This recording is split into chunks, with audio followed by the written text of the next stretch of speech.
नमस्कार दोस्तों। आप रीट की तैयारी कर रहे हैं तो हम आपके लिए थोड़ा थोड़ा काम सरल कर रहे हैं। जैसे आपको ये तो हम चर्चा कर ही चुके हैं, बता चुके हैं कि जो नया पाठ्यक्रम आया है उसके अनुसार आपको जो आरबीएसई बोर्ड की पुस्तकें हैं, यानी कि जो गत वर्ष चल रही थी वो पुस्तकें हैं, वो पढ़नी है। और आप सामाजिक के हैं या आप विज्ञान के हैं, इस वीडियो में मैं केवल सामाजिक की बात करूंगा कि आपके जो किताबें हैं 6 से 10 तक की, उनमें कौन कौन से टॉपिक जो है वो सिलेबस के अंदर है, तो आपको छांटना नहीं पड़े। आप सीधे ही इस वीडियो से मिलान करके या इसकी पीडीएफ मेरे टेलीग्राम चैनल से लेकर आप जो है देख सकते हैं। आप कक्षा 10 की किताब उठा के आप इन चीज़ों पर नज़र डाल सकते हैं।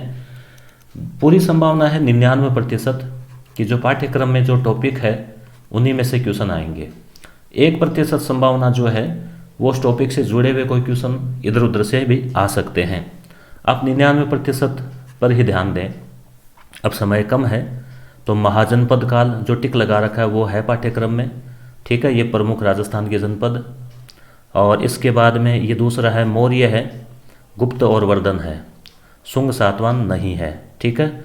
बाकी चालुक्य, पल्लव, पाल, प्रतिहार, राष्ट्रकूट इत्यादि जो है उसके हम देखो आपको यहाँ पहले आपको सिलेबस दिखा देते हैं, ठीक है। पहले एकदम लास्ट में जो है ये पहले मैंने पूरी क्लास से पहले देखो आप सिलेबस पे नज़र डाल लेते हैं कि कौन सी चीज़ कहाँ मिलेगी। ये देखो आपको यहाँ मिल रहा है कि मौर्य तथा गुप्त साम्राज्य और गुप्तोत्तर काल, तो राजनीतिक इतिहास, प्रशासन, भारतीय संस्कृति के प्रति योगदान 600 से 1000 ईस्वी, पूर्वोत्तर भारत। तो यहाँ क्या है, स्पष्ट नहीं दे रखा है कि ये टॉपिक है।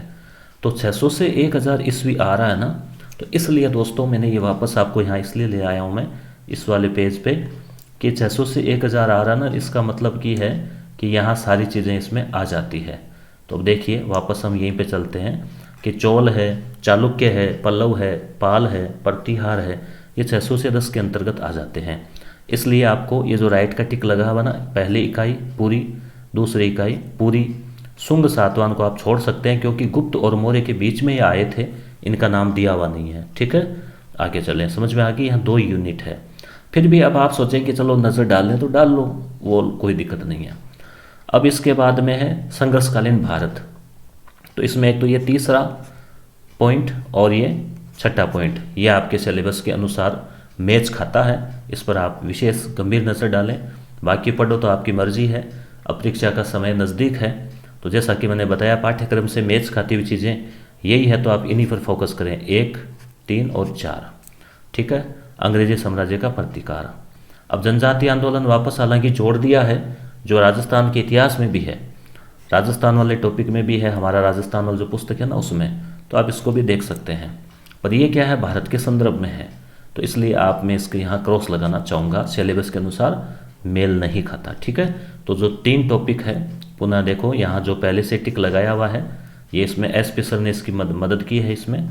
तो ये अगला ये है, ठीक है। विश्व इतिहास छोड़ दो, लोकतंत्र छोड़ दो। अब केंद्र सरकार पूरा पढ़ना है, 7वां पाठ पूरा पढ़ना है। कक्षा 10 की है ये सामाजिक वाली किताब। कौन सी, जो एक ही किताब जो पिछले साल चल रही थी, वो पिछले साल तक, और इस बार भी है 10वीं में, तो इस बार भी है जल संसाधन, कृषि, खनिज संसाधन, क्योंकि आपको पता है बोर्ड की जो है ना 10 और 12 की वो चेंज नहीं हुई। विनिर्माण उद्योग पूरा है, मानव संसाधन जनगणना है, परिवहन है। पाठ 14 नहीं है, 15 नहीं है, 16 नहीं है, 17 में एक टॉपिक आपको देखना है, व्यापारिक बैंक और देसी बैंकर। 18 में आपको उपभोक्ता देखना है और विधिक जागरूकता देखना है, तो यहाँ सूचना का अधिकार को छोड़कर। तो ये था इसमें, ठीक है। इसके चिन्ह लगाई हुई पीडीएफ भी आपको टेलीग्राम चैनल पर मिल जाएगी और उसका लिंक वीडियो के नीचे दिया गया है। बहुत बढ़िया है ये टेलीग्राम वाला सिस्टम भी। तो आप बस अभी या तो हाथों हाथ लगा लो या बाद में लगा लेना। अब देखो आप कक्षा 9 की किताब है, ये कौन सी है, ये चेंज हो गई है इस बार, तो एनसीईआरटी की लागू हो गई, मगर सिलेबस में आपके रीट वाले में लिखा हुआ है कि 2019 वाली, तो इसलिए आपको पुराने वाले जो एक ही किताब है ना कक्षा 9 की, वो ही आपको पढ़नी है। तो विश्व की प्राचीन सभ्यताएं, इसमें सिंधु और वैदिक, ठीक है। विश्व के प्रमुख दर्शन, इसमें वैदिक, जैन और बौद्ध, ये इतने देखने हैं।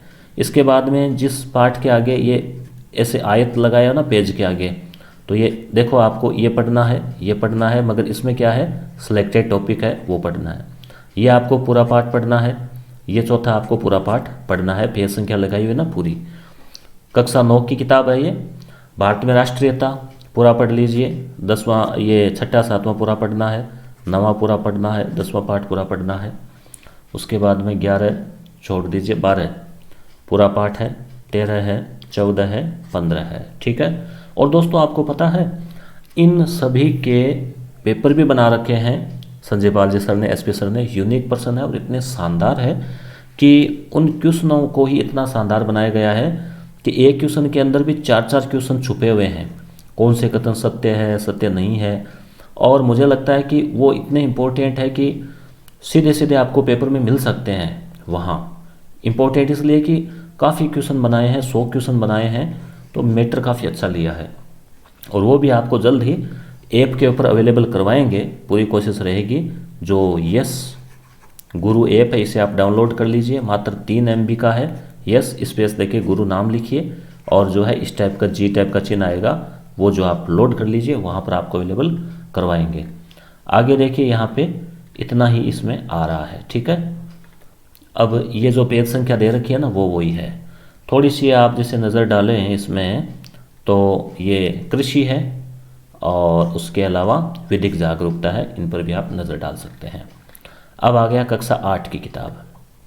इसमें देखिए हमारा भारत ये है, और ये आपको राजस्थान से जुड़ा हुआ जो है इतना टॉपिक ये पूरा ही पढ़ना है, ठीक है। तो पाठ संख्या 1 से 8 तक पूरा है, राजस्थान वाला पार्ट में आ गया ये, और ये उसमें आ गया। अब राजस्थान की जनसंख्या देखो यहाँ भी आ रही है, पिछले वाले पार्ट में भी आई, हमारा राजस्थान में भी आ रही है, तो कुछ चीज़ें रिपीट हो रही है। अब आगे जो है आपको ये सामाजिक न्याय और फिर हमारा संविधान, ठीक है, ये जहाँ लगा रखा ना ये, वो आपको देखना है ये, ठीक है। ये वाले पार्ट जो है ना, यानी कि हमारा संविधान है, मौलिक अधिकार है, संघीय सरकार है, कानून न्यायपालिका है, ठीक है। उसके अलावा ये जो है 17 और 18, ठीक है, ये आपको देखने हैं। यानी यहाँ जो इधर आयताकार में लगा रखे हैं ना, ये पेज आपको खोल के इनको आपको ज़रूर पढ़ लेना है दोस्तों। सीधे सीधे प्रश्न आपको परीक्षा में मिलेंगे। अब ये इधर भी पेज, इधर से अपन टिक लगा लेते हैं, ये ठीक है। सुधार, अर्थव्यवस्था, ब्रिटिशकालीन शासन, राष्ट्रीय आंदोलन, हमारे गौरव। अब आप कहेंगे फिर बचा क्या, तो बच गया ना, जैसे देखो कुछ चीज़ें बच गई। आज़ादी के बाद भारत है, इसमें केवल संविधान निर्माण और राजस्थान का एकीकरण, ये इसको पढ़ना है। कुछ चीज़ें पढ़ रखी है, एकीकरण वगैरह अच्छे से याद है तो पढ़ने की ज़रूरत नहीं है। इसमें कुछ पाठ बचे हैं, बाकी 8 भी हैं। तो दोस्तों आपके उसमें सिलेबस में साफ लिखा हुआ है कि पाठ्य पुस्तकों का आधार सिलेबस का वो 6 से 8 रहेगा और कठिनाई का स्तर 12 तक रहेगा। तो 10 तक से आप ले लीजिए। फिर भी आप चाहें तो कक्षा 12 की जो पुस्तक है उसमें इतिहास जो है उसका पार्ट दिया हुआ है, तो आप मेरे कुछ वीडियोज़ है इतिहास के, उनको आप ज़रूर देख लें प्ले लिस्ट में जाके। तो ये हो गया 8 का। अब हम कक्षा 7 की पुस्तक देखते हैं, जिसमें आपके कौन कौन से पार्ट है। पहला पार्ट जो है उसमें आपके जैवमंडल है। दूसरे पार्ट में आपके नया जोड़ा है ये वायुमंडल और जलवायु, ये नया जोड़ा है, नया सिलेबस एन लिखा हुआ ना। इसमें आपको वायुदाब, पवनें, चक्रवात, प्रतिचक्रवात पढ़ना है। 5वां पार्ट आपको पढ़ना है, बाकी छोड़ देना है 2 पार्ट। देखो मैं यहाँ क्लियर कर रहा हूँ कि फिर जल में से कोई क्वेश्चन आ जाए आपका, तो सर आपने छुड़ा दिया था, वो उलाना आपका ही रहेगा, मैं मेरे पे नहीं लूँगा, क्योंकि मैंने ये कहा है कि सिलेबस के अनुसार 99.99% संभावना है कि सिलेबस से आएगा। फिर भी कई बार क्वेश्चन को प्रकृति इस हिसाब से हो जाती है कि वो, अब जैसे मान लीजिए यहाँ जलवायु है और यहाँ जल है, तो वो एक अलग बात है। पर अब समय कम है, इसलिए मेरा आपसे पुनः आग्रह रहेगा कि आप इन पॉइंटों को ही देखें या इनको रिविजन करें, इन पर नज़र डाल लेवें। पहले पढ़ रखा है तो बढ़िया है, अंडरलाइन कर लेवें। वन और वन्य जीवन ये हो गया। फिर ये लोकतंत्र वाला और समानता में सामाजिक न्याय, इसको देख लेवें। ये राजस्थान का ये 11वां पार्ट देखें, 12वां देखें, 13वां देखें, ठीक है। उसके बाद में यहाँ काफ़ी सामग्री है, देखो 15वां और 16वां ये नया जोड़ा गया है। लोकतंत्र में निर्वाचन, चुनाव प्रबंधन, भारतीय रिजर्व बैंक और उसके कार्य, ये देखो आर्थिक वाले में जोड़ा है। आप सोच रहे कहाँ मिलेंगे, यहाँ मिल रहा है, देखो सीधा 7वीं की सामाजिक में। ठीक है, कहीं ज़्यादा टेंशन करने की ज़रूरत नहीं है। ये किताबें कैसे मिलेगी आपको? आपको तो मैं PDF इनकी डाल सकता हूँ मेरे टेलीग्राम चैनल पे, और फिर आपको बाज़ार में मिल जाए तो बढ़िया है, नहीं तो इम्पोर्टेंट की कोई प्रिंट आउट निकाल सकते हैं, PDF से देख सकते हैं, वीडियोस भी देख सकते हैं। बाकी कोशिश करें कि किताब आपको अवेलेबल हो जाए। ये सारे जो पार्ट है इधर, ठीक है, कला और स्थापत्य आ गया, तो ये सारे ही आपको देख लेने हैं, बस इसको छोड़ दो, बाकी ये तो यहाँ आ गया। अब देखो 7वीं क्लास की किताब है दोस्तों, इसको आप ज़्यादा बोझ मत मानो, ज़्यादा बड़ी आप इसको मत मानो। ये सोचो कि 6ठी क्लास के बच्चे 7वीं के बच्चे भी पढ़ रहे हैं। अब ये है कक्षा 6 की पाठ्य पुस्तक।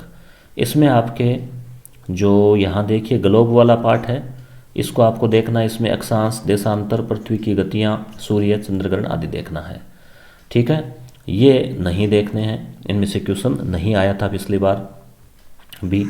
6ठा और 7वां, क्योंकि सिलेबस में टॉपिक नहीं दे रखा है, महाद्वीप महासागर ये देखना है दोस्तों। ग्लोब, महाद्वीप महासागर यानी जियोग्राफी का जो पार्ट है आपके, वो भी मैंने रीड के अकॉर्डिंग छोटे छोटे 15-15, 20-20 मिनट के वीडियो है, उनको आप ज़रूर देख लें। किसी के ग्लोब, अक्षांश, देशांतर से लेके आगे भारत की भूगोल, ज्वालामुखी वगैरह सब प्ले लिस्ट में मैंने डाल रखे हैं। प्ले लिस्ट आपको कैसे देखा जाता है? चैनल वाला जो लोगो वगैरह नाम लिखा हो ना, वहाँ पे आप क्लिक करेंगे तो चैनल खुल जाएगा, ऊपर लिखा रहेगा वीडियो, वीडियो के पास में लिखा रहेगा प्ले लिस्ट, वहाँ क्लिक करके, और आपको तो लिंक इसमें डाल दूंगा मैं। आगे है हमारा सामाजिक परिवेश, ये भी है। विविधता में एकता है। हमारे बाज़ार में बैंकिंग प्रणाली आपको देखनी है। फिर ये 11वां पाठ सहकारिता वाला देखना है। फिर ये सरकार और लोकतंत्र। अब ये जो है आप 6ठी क्लास का है तो नज़र डाल सकते हो, मगर इसको ज़रूर देखें। बाल अधिकार, स्थानीय स्वशासन ज़रूर देखें, ये ज़रूर देखें। कुछ छुड़ाया है आपको, फिर ये लगेगा कि छोड़ा क्या है, तो छोड़ा तो ज़्यादा नहीं है, ये पार्ट भी आपको देखने हैं, मगर कुछ आपके छुड़वा दिया है। ठीक है, अब यहाँ देखिए सिलेबस जो था इसमें एक तो ये 6ठा वाला है ना, ये यूनिट नहीं जुड़ी है, तो आप देख सकते हैं लोकतंत्र में निर्वाचन, मतदाता जागरूकता 7वीं 8वीं का टॉपिक है। सामाजिक न्याय 7वीं 8वीं का टॉपिक है। आप देखिए किस तरह से जो है टॉपिक इन्होंने जो किताबें चल रही है उन्हीं से, क्योंकि आपको शिक्षक भी तो वहीं बनना है, वही किताबें आपको पढ़ानी है, इसलिए उनमें से तो आएगा ही आएगा, ताकि आप पहले से उनको तैयार कर लो। इसलिए सरकार चाहती है कि उन किताबों को आप अवश्य पढ़ें। अब आप कहेंगे वो किताबें बदल गई, तो भी ये जो चीज़ें हैं सामाजिक न्याय, लोकतंत्र, ये तो बदलता नहीं, ये तो वही रहना है, NCERT में भी है। और राजस्थान का विशेष जो फोकस इसलिए कि आपको पता ही है बार बार कि ताकि राजस्थान के जो निवासी हैं उनको थोड़ा ज़्यादा लाभ मिल सके। अक्षांश, देशांतर वगैरह ये भी हमने देखा 6ठी क्लास में है। चक्रवात, प्रतिचक्रवात 7वीं में है। सूर्य चंद्रग्रहण कक्षा 6 में है। जैवमंडल 7 में दे रखा है साफ साफ। ठीक है, अब यहाँ देखिए राजवंशों का इतिहास, ये कक्षा 10 में है, ये 10-8 में ये। ठीक है, ये कक्षा 9th में, ये कक्षा 9th का 3rd चैप्टर है किसान आंदोलन, जनजातीय आंदोलन। ये 10 में जैसे राजस्थान के मेले त्यौहार, ये राजस्थान की चित्रकला कक्षा 10 में हमने शुरू में देखे थे कि कला वगैरह जो है ना वो पार्ट। आपको पुनः दिखाऊं क्या? 1 मिनट, शुरुआत से देखिए आप। जैसे अगर हम बात करें तो इसमें आया था ना, ये जनजातीय किसान आंदोलन है, प्रजामंडल है, ठीक है, कृषि है, परिवहन संचार है। तो इस तरह से आपको टॉपिक जो है ना वो इसमें मिलेंगे आपको सीधे सीधे। ठीक है, अब हम ये देख लेते हैं थोड़ा और। बाकी यहाँ देखिए जो नई यूनिट जुड़ी है उसमें आपके बीमा बैंकिंग जुड़ी है, तो ये कक्षा 8 में, कक्षा 7 में, ठीक है, कक्षा 6 में, इस तरह से आपको टॉपिक मिल जाएंगे। तो दोस्तों मुझे उम्मीद है आपको वीडियो अच्छा लगा होगा। आपको छांटना नहीं पड़ेगा क्या क्या सिलेबस में है, क्या क्या नहीं है, वो आपको छांट कर दे दिया है। आप इस तरह से उसको तैयार करें। और हमारा राजस्थान की पुस्तकें मैंने लगा दी है, कक्षा 10 की जल्दी लगा दूंगा, जनवरी में ये पूरी करवा देंगे, साथ ही इनका टेस्ट भी शुरू करेंगे। तो आप कमेंट करके ज़रूर बताना।